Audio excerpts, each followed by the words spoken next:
body they back at me, she will let. Open up, make I see you on it. Yeah, my love, one city.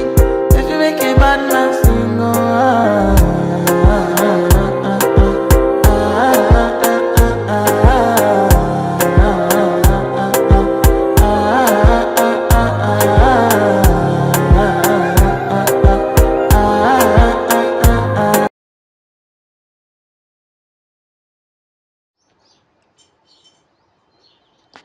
MIDC भूखंड घोटाळ्याला झालर कोणाची?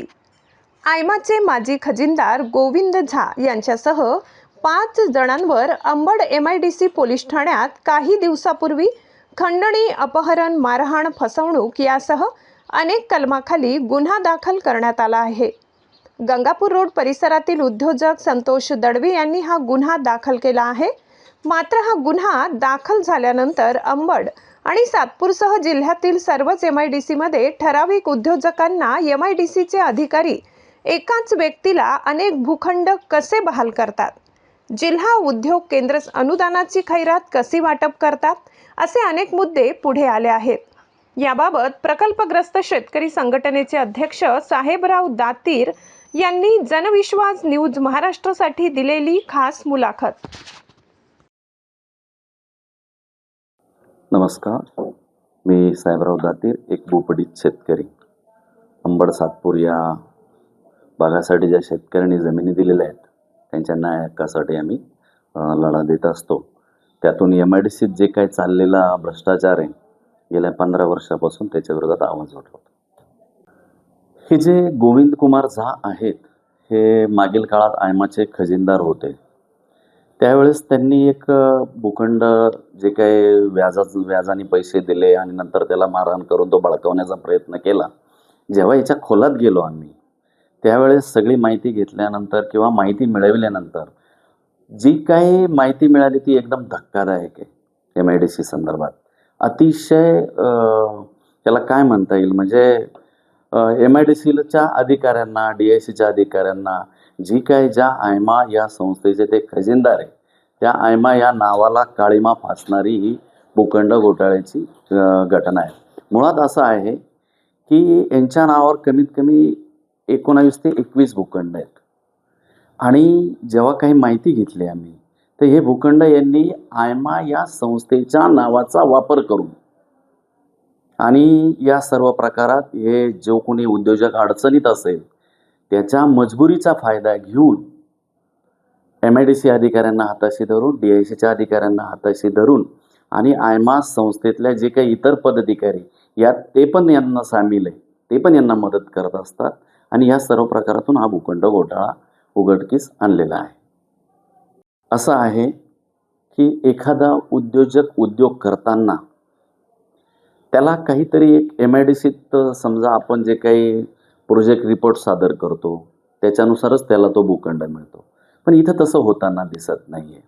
यांनी पैसे भरायचे आणि भूखंड घ्यायचा, त्याला कुठलाही क्रायटेरिया नाही. आता मुळात आपण जो काही या संतोष दळवी या प्रकरणात जे काही सत्य समोर आलं ते एका मध्यस्थीमार्फत त्यांनी व्याजाने पैसे दिले. तर व्याजाने पैसे देताना त्यांनी कोऱ्या बॉन्ड पेपरवर सह्या घेतल्या आणि त्यातून ते सगळं प्रकरण बाहेर आलं. मुळात व्याजाने पैसे दिले तर ज्या वेळेस तो संतोष दळवी उद्योजक त्याला पैसे परत द्यायला गेला त्यावेळेस यांनी याचे पैसे परत घेऊन विषय सोडायला पाहिजे होता ना. परंतु तसे न घडता या गोविंद झाने तो प्लॉट मलाच पाहिजे आणि मीच घेईल आणि पोलीस स्टेशनला तक्रार दाखल केल्यानंतर जेव्हा बैठक झाली त्या बैठकीत तो 1 कोटी रुपयाची मागणी करतोय.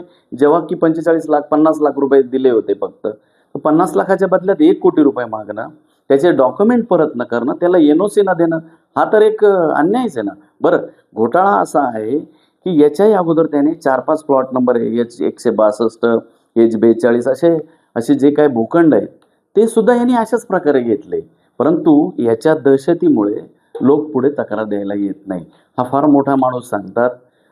याच्या पाठीमागे मुंबईचे कोणी कृपाशंकर सिंह साहेब आहेत किंवा त्यांच्या भागातले काही बिहार राज्यातले किंवा केंद्रीय मंत्रिमंडळात त्याचे कोणी आहेत ते पण त्यांना सपोर्ट करतात.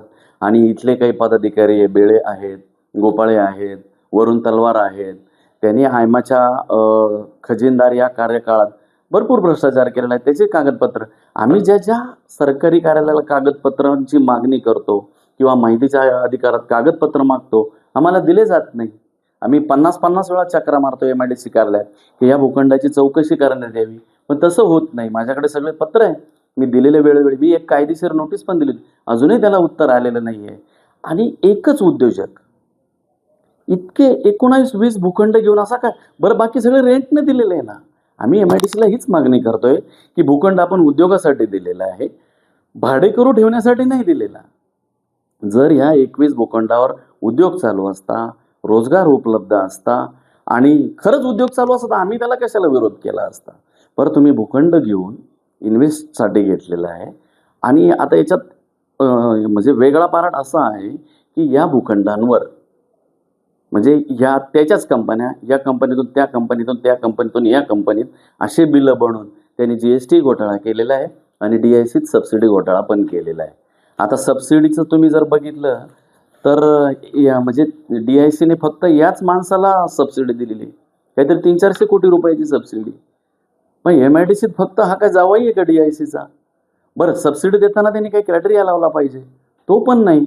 आता एक कंपनी त्यांच्या मेवणीच्याच नावावर होती, त्यांचं काय अंतर्गत भांडण झालं आणि तिच्यावर सबसिडी असताना देखील ती MIDCने ट्रान्सफर केली. मग सबसिडी जर 2035 पर्यंत आहे तर 2035 पर्यंत ती ट्रान्सफर होऊ शकत नाही.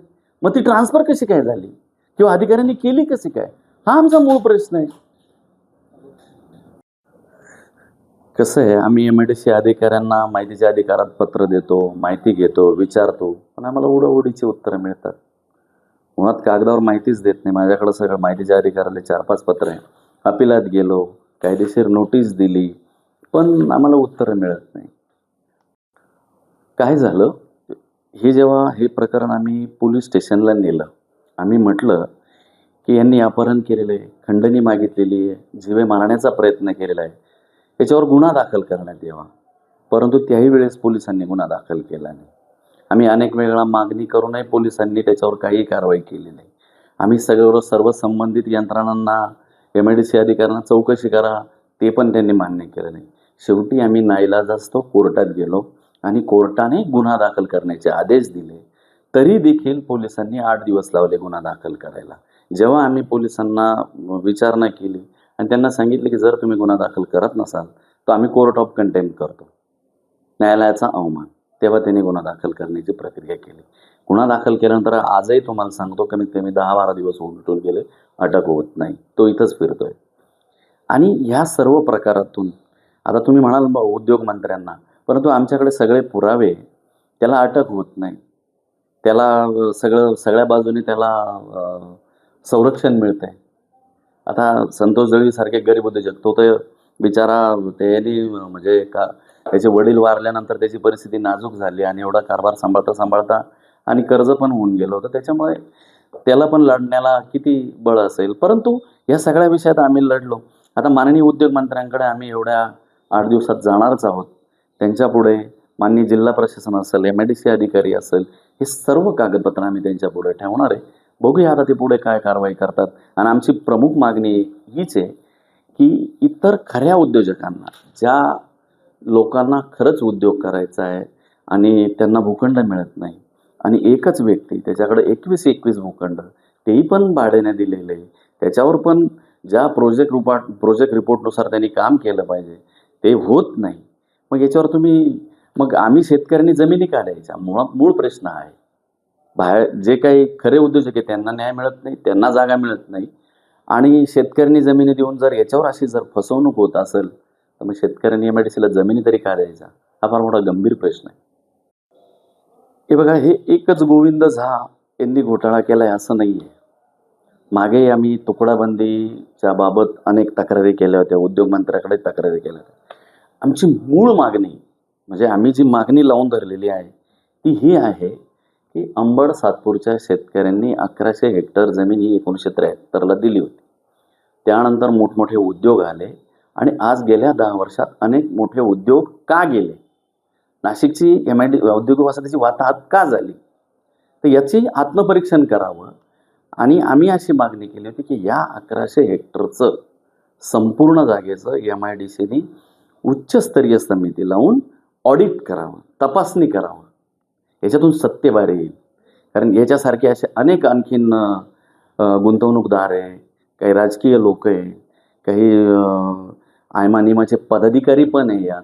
या सर्वांनी एक नाही कमीत कमी 10-10, 20-20 भूखंड घेऊन ठेवले आणि रेंट न दिले, उद्योग करत नाही आहे. म्हणून या नाशिकची उद्योगनगरीची वाताहत चालली.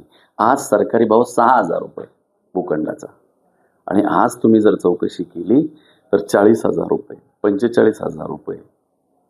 सर्व तुम्ही तर शोरूमलाच जागा विकलेल्या आहेत. हेलिपॅडचं आरक्षण होतं ते गायब झालं, ट्रक टर्मिनलचं आरक्षण होतं ते गायब झालं.